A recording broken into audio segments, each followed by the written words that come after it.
Captain Vijayakanth அவர்கள் மறைந்து விட்டார் என்ற செய்தி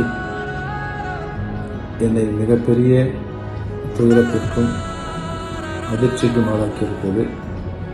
அவருடைய இறுதி நிகழ்ச்சியில் கூட கலந்து முடியாத அளவுக்கு என் உடல்நிலை பாதிக்கப்பட்டது. நான் மருத்துவமனையில் அனுமதிக்கப்பட்டிருக்கேன். அது அந்த நிகழ்ச்சியை டிவியில் பார்க்கறது கூட டாக்டர்ஸ் என்னை பர்மிட் பண்ணல. அதை பார்க்கும்போது பிளட் ப்ரெஷர் ரொம்ப இன்க்ரீஸ் ஆகும் சொல்லி என்னை டிவியில் டிஸ்கனெக்ட் பண்ணிட்டாங்க. எனக்கு என்னால் என் துயரத்தை பங்கு கொள்ள முடியாத அளவுக்கு, வார்த்தைகளால் வெளிப்படுத்த முடியாத அளவுக்கு மிகப்பெரிய துயரம் என்னை ஆளாக்கியிருக்கு. சாதாரண ஒரு மாணவனாக சொல்ல முடியாது, என்ன ஆர்கே சொல்ல முடியும். உலகம் முழுக்க அறிய செய்வதில் கேப்டனுக்கு மிகப்பெரிய பங்கு இருக்குது. அவருடைய மனசை, அவரோட நான் பழகிய நாட்களை சொல்லணும்னா நாள் கணக்கில், மாத கணக்கில், வருடக்கணக்கில் சொல்லலாம். அவ்வளோ மிகச்சிறந்த மாமனிதர்.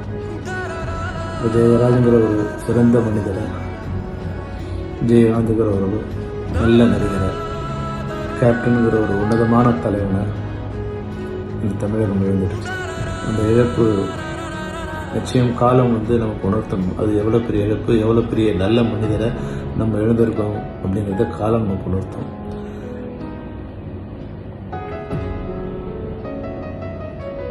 நான் கடைசியாக அவரோட பிறந்தநாளுக்கு பார்க்கும்போது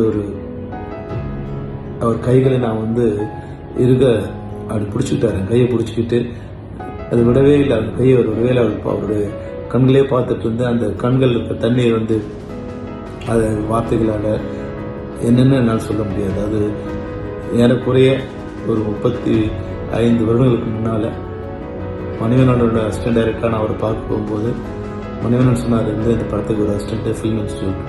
அப்போது ஃபிலிம் இன்ஸ்டியூட்டில் அவன் சொல்ல படம் பண்ண ஒரு சமயம் அதே போல் என் கையில் பிடிச்சி இறுக்கமாக கையில் பிடிச்சிக்கிட்டு வெரி குட் அப்படின்னு சொன்னார். அதே போல் நான் கடைசியாக அவர் சந்திக்கும் போதும் என்னோட இரு கைகளை அவர் பிடிச்சிட்டு அப்படியே பேசாமல் பார்த்தேன். அந்த பார்வையில் ஆயிரம் அன்பும் சொல்ல முடியாத விஷயங்களும் இருந்தது. அந்த மரணம் கடைசியில் இப்போ எனக்கு பெரிய சோகம். கடைசி நேரத்தில் அவர் இறுதி நிகழ்ச்சிகளில் கலந்துக்க முடியலையேன்னு பார்க்கும்போது ரொம்ப கஷ்டமாக இருக்குது.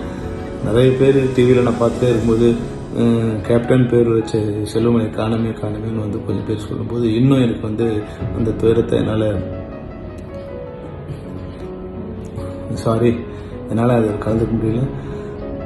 நான் இங்கே வடபழனி சிம்ஸ் ஹாஸ்பிட்டல் தான் admit ஆகிருக்கேன்.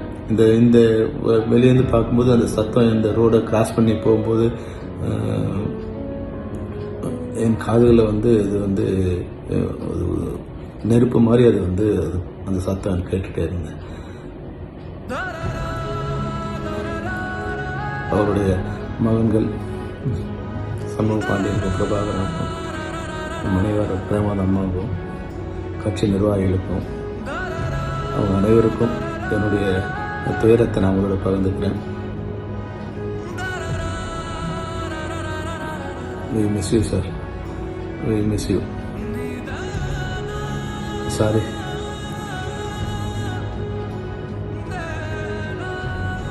I miss you, sir.